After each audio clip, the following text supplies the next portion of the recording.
하늘에서 똥이 떨어진다고? 북한이 정부 차원에서 1610여 개 이상의 풍선에다가 생활 폐기물이나 산업 폐기물, 쓰고 남은 거름 등 온갖 오물을 담아가지고 남쪽으로 날려보내는 역사상 유례가 없는 저열한 심리전을 벌이고 있습니다. 아니 진짜 돈이 없어서 보낼 게 없어서 이딴 걸 날려보내나 싶은데 생각해보면 근래 북한이 끌었던 어그로 중에 이것만큼 효과 좋은 게 없었긴 해요. 요 1, 2년 새 정은이가 미사일은 셀 수도 없고 남북 연락사무소 폭파까지 별짓거리를 다 해가며 관심 구걸했는데 대한민국 내외에 크고 작은 각종 이슈들에 묻혀서 돈만 날리고 효과를 못 봤었잖아요. 근데 풍선에다가 쓰레기 좀 달아가지고 날려보내니까 어그로 제대로 끌리거든요. 확실히 게임은 이기려고 하는 게 아니라 상대방 빡치라고 하는 게 맞는 것 같습니다. 이처럼 실제로 국가 간의 대치 상태, 전쟁 상태에서 심리전은 매우 중요한 요소로 한 번에 수억, 수십억 원씩 들어가는 미사일 핵실험보다 이렇게 몇 푼 안 드는 방법으로 상대방에게 더 큰 정신적 데미지를 주고 나아가서는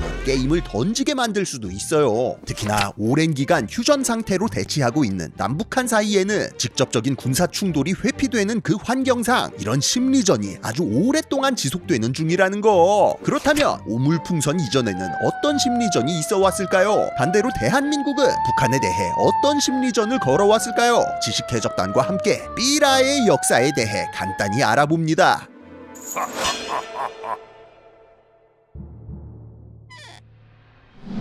엄마, 아빠, 내지는 할머니, 할아버지한테 그런 얘기 들어보신 적 있을 겁니다. 어릴 적에 동네 뒷산 같은 데서 삐라를 주워다가 파출소에 갖다 주면 연필이나 지우개, 공책 등 학용품 세트를 선물로 받았다는 그런 전설 말이지요. 실제로 이게 검정 고무신 같은 만화에도 나오는 유서 깊은 일일 퀘스트였는데 다 같이 가난했던 옛날에는 그런 일종의 경품을 받고 싶어서 다들 열심히 바닥 보고 다녔다고 합니다. 물론 2007년에 공식적으로 폐지돼서 이제는 없어진 퀘스트니까 파출소 가서 문의하지는 마시고요. 근데 이 삐라라는 게 정확히 뭐냐? 선원 여러분들의 연령대가 다양한 만큼 일단 삐라가 무엇인지 애초에 처음 들어보는 분들도 있을 것 같은데요. 삐라란 대중의 무차별 살포되는 전단지나 전단물을 뜻하는 말로 대한민국에서는 일반적으로 정치적 선전이나 선동의 목적을 띠는 불온 선전물들만을 특정해 지칭합니다. 비슷한 형태의 선전물이라도 정치적인 목적이 없는 연예계나 경제계 소식 같은 내용이라면 보통 찌라시라고 불러서 구분하는데 일단 둘 다 일본어에서 왔다는 점이 공통점이에요. 특히나 대한민국에서 볼 수 있는 삐라는 대부분 북한에서 날려보내는 조악한 선전물들이라서 보통 삐라라고 하면 그냥 대남 삐라를 의미한다고 봐도 무방한데요. 북한이나 남한이나 분단 이후 지금까지 삐라 살포의 진심이었어서 휴전선을 사이에 두고 사실상 거의 70년이 넘는 기간 동안 삐라 대전이 펼쳐지고 있는 게 한반도라는 땅에 웃을 수 없는 현실입니다. 시대에 따라 그 세부적인 내용이나 형태는 계속 변화해 왔지만 너네 나라 망했어, 휴전선 건너 우리 쪽으로 와 라는 기본적인 골자는 지금까지 바뀌지 않고 유지 중이지요.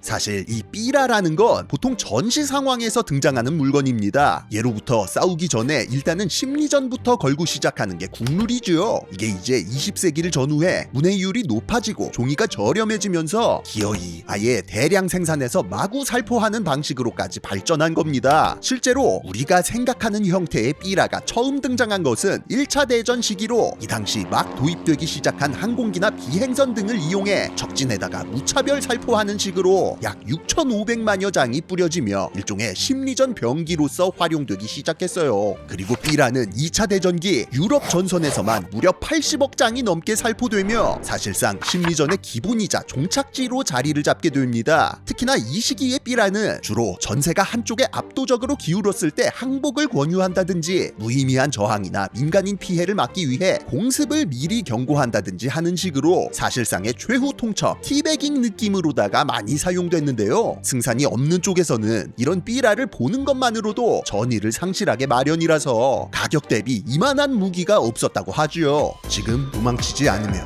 우리는 폭격을 할 거예요 하고 진짜로 도시를 박살내버리는데 간담이 서늘해지지 않겠습니까? 자, 그런데 6.25 전쟁이 2차 대전이 끝난 지 불과 5년 만에 터졌습니다. 당연히 전쟁 기간 동안만 약 40억 장에 달하는 삐라가 살포됐고 한반도 삐라 대전도 이때부터 시작됐다고 볼 수 있어요. 냉전의 최전선이었던 만큼 같은 민족 간에 일어난 전쟁이었던 만큼 6.25 전쟁 당시의 삐라는 대체로 밥은 먹고 다니냐 하는 느낌으로다가 서로의 체제를 비난하고 자기네 쪽 체제를 선전하는 내용이 주를 이루었습니다. 또 한편으로는 양측의 지원군이었던 유엔군과 소련군, 중공군을 겨냥한 삐라도 많았어서 영어나 러시아어, 중국어로 된 고향에 대한 향수를 자극하거나 진영 내에 인종 갈등을 부추기는 내용도 있었고요. 심지어는 전쟁 말기인 1953년 초 유엔군 측에서 당시 소련의 최신 전투기였던 미그 15기를 입수해 분석하기 위해 이 미그기를 몰고 귀순하는 조종사에게 5만 달러의 보상을 준다는 내용의 삐라를 뿌린 적도 있었는데요. 이 때문인지 정확히는 알 수 없지만 실제로 이 삐라가 살포된 직후 압록강을 건너 출몰하던 소련군의 미그기가 눈에 띄게 줄어들었다고 합니다. 그저 종이에 적힌 글과 그림일 뿐인데 그 효과가 엄청났던 거죠. 심지어 삐라에 실용성까지 탑재한 경우도 있었다는 거. 예를 들면 담배님 말 때 쓸 수 있는 담배말이 삐라 같은 것도 있었고, 투항할 때 지니고 오면 각종 음식과 의복 등을 제공한다고 쓰인 안전보장증 겸용 삐라도 있었습니다. 이렇게 만들면 삐라를 그냥 슥 읽고 버리는 게 아니라 계속 지니고 있게 되니까 메시지의 노출도 극대화되는 효과를 볼 수 있었거든요. 그러나 전쟁은 제대로 종결되지 않았고 한반도는 휴전의 시대로 들어섰습니다. 그런 만큼 총성은 멎었지만 삐라 등을 동원한 심리전만은 끝나지 않은 채 지금까지 계속되고 있죠. 일단 전쟁 직후에는 주로 이런 느낌의 삐라들이 많았는데 보시면 알겠지만 각자 자기네 정권의 정당성을 어필하고 상대 정권의 정당성을 깎아내리는 식으로다가 서로의 존재 자체를 부정해버리는 내용들이 대부분이었습니다. 그러니까 공산주의냐 자본주의냐 사회주의냐 자유민주주의냐 사이에서 체제에 대한 신념을 흔들어 놓으려는 전략이 주가 됐다는 거예요. 하지만 전쟁의 상흔이 채 가시지 않은 당시 시대상에서 정치적 명분만으로 어필이 됐겠습니까? 먹고 살기 바빴던 당시 인민들에게는 한반도의 근본 정부가 어디냐 이런 정치적 논쟁보다는 당장의 생계가 더 중요했습니다. 때문에 우리 쪽으로 오면 쌀밥 먹을 수 있다 같은 반장선거 수준의 삐라도 심심찮게 날아다녔고, 특히나 북한의 경우 최전방 부대 장병들을 대상으로 의거월북시 막대한 상금과 무상교육, 유학 등의 포상이 기다린다는 누가 보아도 말도 안 되는 구라를 치기도 했지요. 한편 휴전이 장기화되고 남북한 모두 각자의 길을 가기 시작하면서 삐라의 내용은 누가 경제성장 잘하나 하는 것으로 바뀌어 나갔습니다. 서로 자신들의 생활상을 선전하면서 우리 쪽으로 오면 더 밝은 미래가 기다리고 있다고 개개인의 꿈과 희망을 자극하는 내용들이 주가 되기 시작한 거예요. 그러나 80년대 이후 대한민국의 경제력이 북한을 아득히 추월하고 심지어 1988년에 서울 올림픽으로 쐐기를 막아버리면서 이런 경제 성과 전쟁은 대한민국의 일방적인 딜 교환이 돼버렸다는 거. 심지어 이 무렵 대한민국은 당시 정부의 의도적인 사회 규제 완화 정책 덕분에 사회 문화적으로 상당히 개방적인 분위기가 형성되고 있었는데요. 이게 삐라에도 반영이 돼서 북한에서는 절대 맛볼 수 없는 자유로운 삶을 강조하는 것은 물론 연예인들이나 모델 등을 동원한 자극적인 사진과 문구가 본격적으로 탑재되기 시작했습니다. 그리고 더 이상 패가 없어진 북한은 정면 승부를 포기한 채 체제 선전보다는 그냥 대한민국 흠집내기에 집중할 수밖에 없어졌죠. 특히나 끈질기게 물고 늘어진 게 대한민국의 사회적 불평등이나 공해 아니면 주한미군이나 정치 이런 것들이었는데요. 이를 통해 대한민국 내부의 동조 세력을 자극해서 사회 혼란을 노리려고 했던 겁니다. 그러나 유감스럽게도 그런 일은 일어나지 않았습니다. 간첩이 됐든 뭐가 됐든 봉기를 일으키기에는 이미 남북 간 격차가 너무 커져버린 뒤였거든요.